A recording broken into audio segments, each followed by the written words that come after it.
നമസ്കാരം. ഇന്നലെ വൈകുന്നേരം വാർത്ത കാണാൻ വേണ്ടിയിട്ട് ന്യൂസ് ചാനൽ വെച്ചവർക്കറിയാം, വളരെ ഞെട്ടിപ്പിക്കുന്ന ഒരു വാർത്തയാണ് നമുക്ക് കാണാൻ സാധിച്ചത്. ഒരു സിറ്റിംഗ് MLA കലൂർ സ്റ്റേഡിയത്തിന്റെ മുകളിൽ നിന്ന് താഴേക്ക് വീഴുന്നു. അവർക്ക് ഗുരുതരമായിട്ടുള്ള പരിക്ക് പറ്റുന്നു. അവരെ വാരി എടുത്തുകൊണ്ട് ഹോസ്പിറ്റലിലേക്ക് കൊണ്ടുപോകുന്ന ദൃശ്യങ്ങളാണ് ഇന്നലെ മുഴുവൻ വാർത്താ ചാനലും റിപ്പോർട്ട് ചെയ്തത്.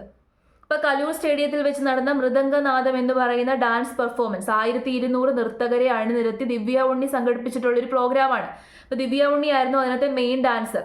ഗിന്നസ് വേൾഡ് റെക്കോർഡിന് വേണ്ടിയിട്ടായിരുന്നു ഇന്നലെ ആ ഒരു പ്രോഗ്രാം കണ്ടക്ട് ചെയ്തത്. അപ്പൊ ആ ഒരു പ്രോഗ്രാം കാണാൻ വേണ്ടിയിട്ട് എത്തിയതായിരുന്നു ഉമാ തോമസ് MLA.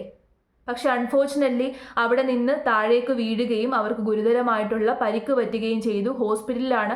തലയ്ക്ക് ക്ഷതമുണ്ടായിരുന്നു എന്ന് പറയുന്നു, ലെങ്സിനൊക്കെ ക്ഷതമേറ്റിട്ടുണ്ട്. പക്ഷെ ഇപ്പം അപകടാവസ്ഥ തരണം ചെയ്തു എന്നാണ് പറയുന്നത്. എന്തായാലും അവർക്ക് യാതൊരു രീതിയിലുള്ള കുഴപ്പവും ഇല്ലാതെ തിരിച്ചു വരാൻ സാധിക്കട്ടെ. അപ്പൊ ഇന്നലെ ആ ഒരു സംഭവമായിട്ട് റിലേറ്റ് ചെയ്ത് രണ്ട് കാര്യത്തെക്കുറിച്ച് സംസാരിക്കാനാണ് ഞാൻ ഇന്ന് ഈ വീഡിയോയിലൂടെ ഉദ്ദേശിക്കുന്നത്. അപ്പൊ ആദ്യത്തെ കാര്യം എന്താണെന്ന് ചോദിച്ചു കഴിഞ്ഞാൽ മനുഷ്യരുടെ മനോഭാവത്തെ കുറിച്ചിട്ടാണ്. നമ്മുടെ നാട്ടിലുള്ള ആളുകളുടെ മനോഭാവം മാറിക്കൊണ്ടിരിക്കുകയാണ്. ഈ ഹ്യൂമാനിറ്റി എന്ന് പറയുന്ന ഒരു ഫാക്ടർ ഉണ്ട്. മനുഷ്യനെ മനുഷ്യനാക്കുന്ന ഫാക്ടറാണ് മനുഷ്യത്വം. ഈ മനുഷ്യത്വം എന്ന് പറയുന്ന ആ ഒരു കാര്യം മനുഷ്യന്റെ മനസ്സിൽ നിന്ന് ഇല്ലാതെ ആയിക്കൊണ്ടിരിക്കുകയാണ്. ഒരുമാതിരി നികൃഷ്ട ജീവികളായിട്ട് മനുഷ്യന്മാർ മാറിക്കൊണ്ടിരിക്കുകയാണ്.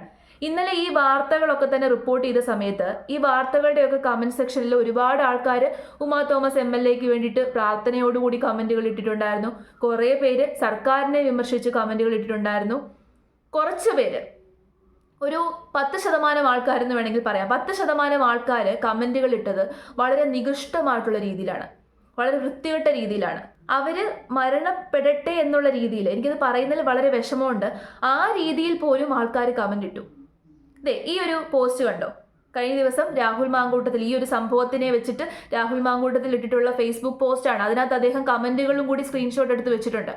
ഈ രീതിയിലാണ് പല ആൾക്കാരും കമന്റുകൾ ഇട്ടത്. അദ്ദേഹം അവിടെ പറയുന്നുണ്ട്, അമ്മയുടെ പ്രായത്തിലുള്ളൊരു സ്ത്രീയാണ്, 59 വയസ്സുള്ളൊരു സ്ത്രീ, അവരവിടെ നിന്ന് വീണു എന്ന് കേൾക്കുമ്പോൾ നമ്മളുടെ എല്ലാവരുടെയും ഉള്ളിൽ എന്തായിരിക്കും തോന്നുന്നത്? ഒരാൾക്ക് ഒരു അപകടം പറ്റിയെന്ന് കേൾക്കുമ്പോൾ നമ്മൾ സ്വാഭാവികമായിട്ട് നമ്മൾ വിചാരിക്കുമോ, ദൈവമേ ഒരാപത്തും വരുത്തരുതേ എന്നുള്ള ചിന്തയായിരിക്കും നമ്മുടെ മനസ്സിലൂടെ കടന്നു പോകുന്നത്. പക്ഷെ അതിന് പകരം അതിപ്പോൾ ശത്രുവിനാണെങ്കിൽ പോലും, ശത്രുക്കൾക്ക് പോലും അങ്ങനെ ഒരു അപകടം വന്നു എന്ന് കേൾക്കുമ്പോൾ നമ്മൾ അങ്ങനെയായിരിക്കും ചിന്തിക്കുന്നത്, നമ്മൾ അങ്ങനെയായിരിക്കും പ്രാർത്ഥിക്കുന്നത്.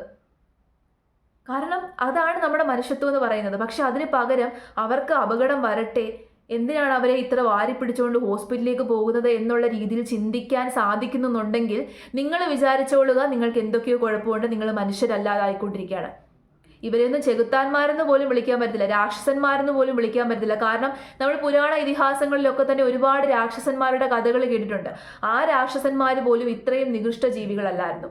അതുകൊണ്ട് രാക്ഷസന്മാരെന്ന് പോലും എനിക്ക് ഇവരെ വിളിക്കാൻ വേണ്ടി തോന്നുന്നില്ല. അത്രയധികം മാറിക്കൊണ്ടിരിക്കുകയാണ് നമ്മുടെ നാട്ടിലെ ജനങ്ങളുടെ മനോഭാവം. പാർട്ടി, പൊളിറ്റിക്കൽ വ്യൂ പോയിന്റ്, മതങ്ങള്, വിശ്വാസങ്ങള്, ഇതിൻ്റെയൊക്കെ അടിസ്ഥാനത്തിലാണ് ആൾക്കാരെ അങ്ങോട്ടും ഇങ്ങോട്ടും വിലയിരുത്തിക്കൊണ്ടിരിക്കുന്നത്. അതിൻ്റെയൊക്കെ അടിസ്ഥാനത്തിലാണ് പലരും മറ്റുള്ളവരെ സഹായിക്കാൻ പോലും പോകുന്നത് എന്നുള്ളതാണ് ഒരു യാഥാർത്ഥ്യം. ഈ ചിന്താഗതിയൊക്കെ തന്നെ മാറണം. ഇല്ലെന്നുണ്ടെങ്കിൽ നമ്മുടെ നാട് വളരെയധികം ഗുരുതരാവസ്ഥയിലേക്ക് പോകും. ഇനി അടുത്തതായിട്ട് എനിക്ക് പറയാനുള്ളത്, ഈ ഒരു സംഭവം ഉണ്ടാകാൻ കാരണമായ സുരക്ഷാ വീഴ്ചയെ കുറിച്ചിട്ടാണ്. അപ്പൊ അതിനെക്കുറിച്ച് സംസാരിക്കുന്നതിന് മുമ്പ് ഞാൻ നിങ്ങളെ ഒരു ഫോട്ടോയും വീഡിയോയും കാണിച്ചു തരാം. അപ്പൊ ഈ ഫോട്ടോ കണ്ടോ? ഈ ഫോട്ടോയ്ക്കകത്ത് ചെരുപ്പ് കിടക്കുന്നത് കണ്ടില്ലേ? അത് MLAയുടെ ചെരുപ്പാണ്.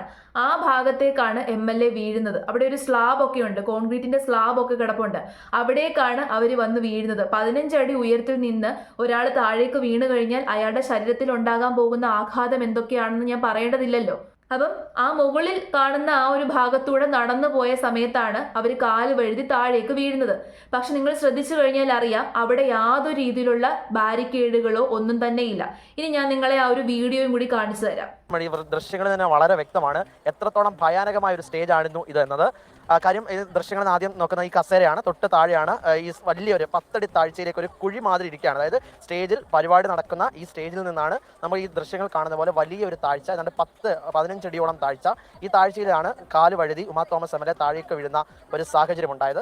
വൈകിട്ട് 5:30 കൂടിയാണ് ഈ പടി കടന്ന് ഇവിടേക്ക് എത്തുന്നത്. ഇവിടെ കൈവരി പോലും ഇല്ല എന്ന് തന്നെയാണ് നമുക്ക് മനസ്സിലാക്കാൻ സാധിക്കുന്നത്. ഒരു കൃത്യമായ ഒരു കൈവരി ഇല്ല, ഒരു റിബൺ മാത്രം കടിപ്പിച്ചായിരുന്നു ഈ പരിപാടി ഇവർ നടത്തിയിരുന്നത്. ആ റിബണിൽ തട്ടി കാൽ വഴുതി താഴേക്ക് പോകുന്നത്. ഉമാ തോമസ് MLAയുടെ ചെരുപ്പ് ഉൾപ്പെടെ നമുക്ക് ദൃശ്യങ്ങളിൽ കാണാൻ സാധിക്കും. കൃത്യം 15 അടി തന്നെയാണ് ഇവിടെ ഉള്ളത്. ഈ സ്റ്റേജിന്റെ പ്രശ്നം അല്ലെങ്കിൽ ഈ VVIP എൻട്രിയിൽ ഉള്ള ഈ സ്റ്റേജിന്റെ പ്രശ്നം നമുക്ക് ഈ ദൃശ്യങ്ങളിൽ നിന്ന് വളരെ വ്യക്തമാണ്. വളരെ സംഘാടകർക്ക് ബന്ധപ്പെട്ടുണ്ടായ വീഴ്ച, ഒപ്പം തന്നെ ഈ കലൂർ സ്റ്റേഡിയത്തിലെ അശാസ്ത്ര നിർമ്മാണം ഒക്കെ തന്നെ വ്യക്തമാക്കുന്ന ദൃശ്യമാണ് ഇപ്പോൾ നമുക്ക് കാണാൻ സാധിക്കുന്നത്. 2 നിരയിലായിരുന്നു ഇവർ ഇരുന്നത്. ഈ 2 നിരയിൽ ഇരുന്ന ആ ഒരു സ്ഥലത്ത് ഒരു ഭാഗത്ത് കസേര, മറുഭാഗത്ത് ഈ പോഡിയം. ഈ പോഡിയത്തിന്റെ ആ ഭാഗം കടന്നാണ് ഉമാ തോമസ് MLA ഈ സ്റ്റേജിലേക്ക് ഈ പരിപാടിയുടെ ഭാഗമായി ആശംസകൾ അർപ്പിക്കാനായിട്ട് എത്തുന്നത്. ഇവിടെ നിന്ന് ഈ ദൃശ്യം നമുക്ക് നോക്കാം. ഈ ക്യാമറ ഒന്നും കൂടെ ഒന്ന് പാൻ ചെയ്ത് നോക്കുകയാണെങ്കിൽ കൃത്യമായി പറയുകയാണെങ്കിൽ ഇവിടെ ഒരു കൈവരിയില്ല, നല്ലൊരു കൈവരിയില്ല. കൃത്യമായി തന്നെ അതൊന്നും ഘടിപ്പിക്കുന്ന ഒരു തരത്തിലുള്ള ഏർപ്പാടുകളും ഇതുമായി ബന്ധപ്പെട്ട് ചെയ്തിട്ടില്ല. ഒരു റിബൺ മാത്രമാണ് ഘടിപ്പിച്ചത്. ആ സ്ഥലത്തേക്കാണ് ഉമാ തോമസ് MLA ഈ പോഡിയത്തിലേക്ക് വരുന്നത്.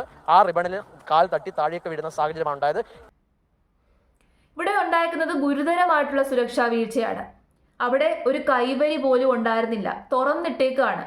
സാധാരണഗതിയിൽ ഉയരത്തിലുള്ള ഒരു പ്ലേസിൽ കൈവരിയെങ്കിലും വേണം, പിടിച്ച് അങ്ങോട്ടും ഇങ്ങോട്ടും പോകാനോ എന്തിനാണെങ്കിലും ഒരു കൈവരിയെങ്കിലും ഉണ്ടായിരിക്കേണ്ടതാണ്. പക്ഷെ ഒരു റിബൺ ആണ് വലിച്ചു കെട്ടിയത്. ഒരു ബാരിക്കേഡ് പോലും ഇല്ല അവിടെ തടയാൻ വേണ്ടിയിട്ട് സ്ട്രോങ് ആയിട്ട്. അപ്പം MLA വഴുതി താഴേക്ക് പോകുന്ന സമയത്ത് ഈ റിബണിലാണ് കയറി പിടിച്ചത് സപ്പോർട്ടിന് വേണ്ടിയിട്ട്. ഒരു റിബൺ എത്ര സപ്പോർട്ട് കൊടുക്കാനാണ്? ആ റിബണും കൂടി പൊട്ടിച്ചിട്ടാണ് താഴോട്ട് വീഴുന്നത്. മനുഷ്യജീവന് യാതൊരു രീതിയിലുള്ള വിലയും കൊടുക്കാത്ത കുറെ ആൾക്കാർ എന്തിനു വേണ്ടിയാണ് ഇവർ ഇങ്ങനത്തെ പരിപാടികളൊക്കെ സംഘടിപ്പിക്കുന്നത്? ഗിന്നസ് വേൾഡ് റെക്കോർഡിന് വേണ്ടിയിട്ടുള്ള ഒരു പരിപാടിയാണ്. അപ്പൊ ആ ആൾക്കാരൊക്കെ തന്നെ ഇവിടേക്ക് വരും. അവരൊക്കെ ഇതൊന്ന് കാണണം. ഇന്റർനാഷണലി റെക്കഗ്നൈസ് ചെയ്യുന്നൊരു പരിപാടിയിലാണ് ഇത്തരത്തിൽ യാതൊരു രീതിയിലും സുരക്ഷയ്ക്ക് മുൻഗണന നൽകാത്ത കുറെ ആൾക്കാർ. ഇവിടെ MLAക്ക് ഈ ഒരു ഗതി വന്നു എന്നുണ്ടെങ്കിൽ നമ്മുടെ നാട്ടിലെ സാധാരണക്കാരുടെ അവസ്ഥ എന്തുവാകും എന്നുള്ളത് നമുക്ക് ഊഹിക്കാൻ പോലും പറ്റില്ല. ഇവിടുത്തെ റോഡുകളായിക്കോട്ടെ, മറ്റ് നിർമ്മാണ പ്രവർത്തനങ്ങളായിക്കോട്ടെ, എല്ലാം ഇങ്ങനെ അശാസ്ത്രീയമായിട്ടുള്ള രീതിയിലാണ്. അതുകൊണ്ടാണ് ഓരോ ദിവസവും നിരവധി അപകടങ്ങൾ ഇങ്ങനെ നടക്കുന്നത്.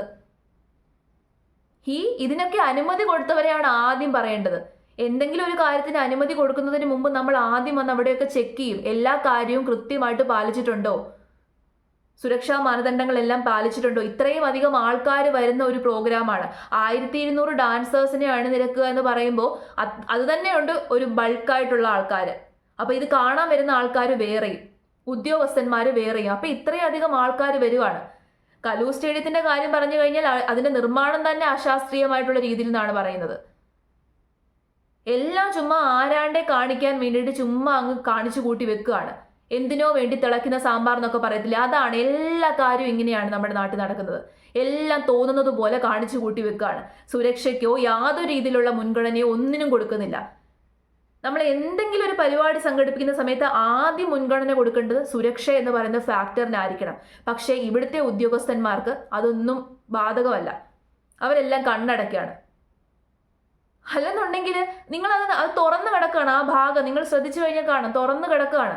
അവിടെ നിന്ന് ആർക്ക് വേണമെങ്കിലും സ്ലിപ്പായി താഴേക്ക് വീഴാം. 15 അടി എന്ന് പറയുമ്പോൾ അത്യാവശ്യം നല്ല ഉയരമുള്ളൊരു സ്ഥലമാണ്. സ്ലിപ്പായി താഴെ വീണ് കഴിഞ്ഞാൽ അവിടെ ഒരു മാറ്റവും അങ്ങനത്തെ സംഭവങ്ങളോ ഒന്നുമില്ല. സ്ലാബാണ്, സ്ലാബിന്റെ മണ്ടയ്ക്കോട്ടാണ് വീഴുന്നത്. അത്രയും ഡേഞ്ചറസ് ആയിട്ടാണ് കിടക്കുന്നത്. എന്നിട്ട് പോലും ഇതിന് അനുമതി കൊടുത്തവരെ വേണം ആദ്യം സസ്പെൻഡ് ചെയ്തിട്ട് അവരെ ജോലിയിൽ നിന്ന് തന്നെ പിരിച്ചുവിടണം. അപ്പൊ ഈ കാര്യങ്ങളിൽ നിന്നൊക്കെ നമുക്ക് മനസ്സിലാക്കാൻ പറ്റുന്നത് എന്താണ്? നമ്മുടെ നാടെല്ലാം ഇപ്പൊ തലകീഴായിട്ടാണ് നടന്നുകൊണ്ടിരിക്കുന്നത്. നാട്ടിലുള്ള മനുഷ്യന്മാരുടെ മനോഭാവം മാറിക്കൊണ്ടിരിക്കുകയാണ്. മനുഷ്യത്വം ഇല്ലാതെ ആയിക്കൊണ്ടിരിക്കുകയാണ്. ഭരിക്കുന്ന ഭരണകർത്താക്കളായിക്കോട്ടെ, അവരുടെ കയ്യിൽ നിന്നും ഇങ്ങനത്തെ വീഴ്ചകളാണ് വരുന്നത്. അവരൊന്നും തന്നെ കൃത്യമായിട്ട് കാര്യങ്ങൾ ചെയ്യുന്നില്ല. മൊത്തത്തിൽ പറഞ്ഞു കഴിഞ്ഞാൽ എല്ലാം തകിടം മറിഞ്ഞ അവസ്ഥയാണ്.